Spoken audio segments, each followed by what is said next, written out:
मित्रों नमस्कार। आज इस वीडियो के माध्यम से मैं आप लोगों के बीच में उपस्थित हूँ। जैसा कि मेरा नाम विजय कुमार पांडे है और मैं जीआईसी में सहायक अध्यापक सामाजिक विज्ञान के पद पर कार्यरत हूँ। तो मेरे कई मित्र यह जानना चाह रहे थे कि क्या रणनीति हो, सामाजिक विज्ञान विषय से सफल होने के लिए क्या स्ट्रेटजी अपनाई जाए। तो तमाम मित्र मुझे फ़ोन करके पूछते हैं।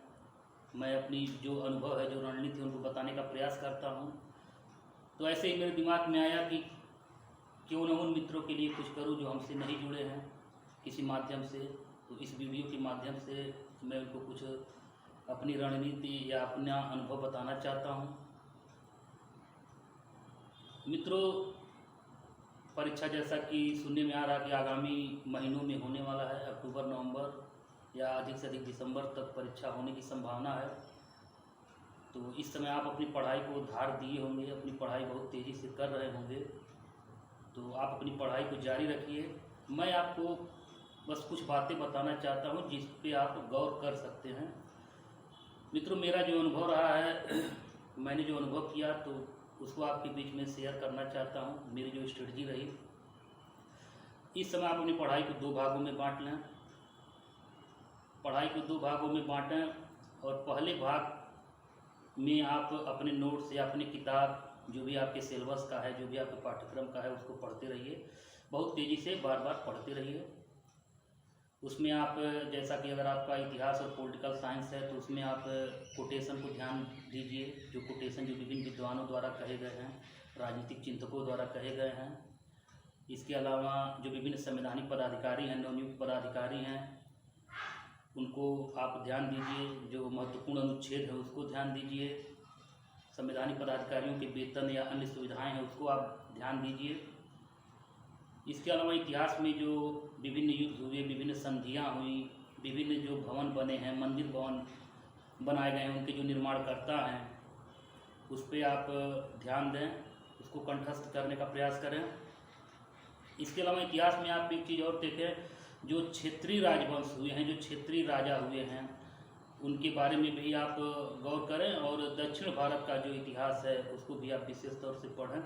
तो कहने का मतलब यह है कि अपने नोट से, अपनी किताब से आप इन चीज़ों को ध्यान देते हुए आप अपनी पढ़ाई को जारी रखें।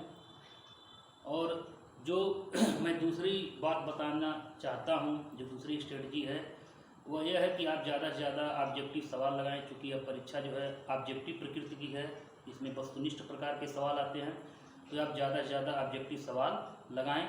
और वे सवाल आपको कहीं से मिल सकते हैं, विभिन्न जो परीक्षाएं हुई हैं, जैसे माध्यमिक शिक्षा सेवा चयन बोर्ड का, जीआईसी का, या 2012 के पहले पीसीएस का जो ऑप्शनल होता था सब्जेक्ट वाइज प्रीलिम्स का, उसके क्वेश्चन लेके आप लगा सकते हैं। तो इस मार्केट में विभिन्न प्रकाशकों ने उसका एक कलेक्शन निकाला हुआ है, तो उस कलेक्शन को आप लेके और लगा सकते हैं। तो मित्र, जो यह सेकेंड स्ट्रेटजी है, इस पर आप ज़्यादा समय दें। मेरे हिसाब से तो आपको 70% समय यहाँ देना चाहिए, 30% समय आपके जो नोट्स हैं, जो किताब हैं, उनको पढ़ने में देना चाहिए। और ऑब्जेक्टिव सवाल आप परीक्षा के पहले अगर 10 बार लगा लें, मैं कहूँ कि आप 10 बार सॉल्व कर लें, इसमें भी अतिशयोक्ति नहीं है। इसको आप बार बार लगाएं, लगातार लगाएं। जो सवाल नहीं आ रहा है, जो कठिन है, बार बार आपको भूल रहा है, उसको एक कॉपी में नोट्स बना लें, बार बार उसको याद करते रहें।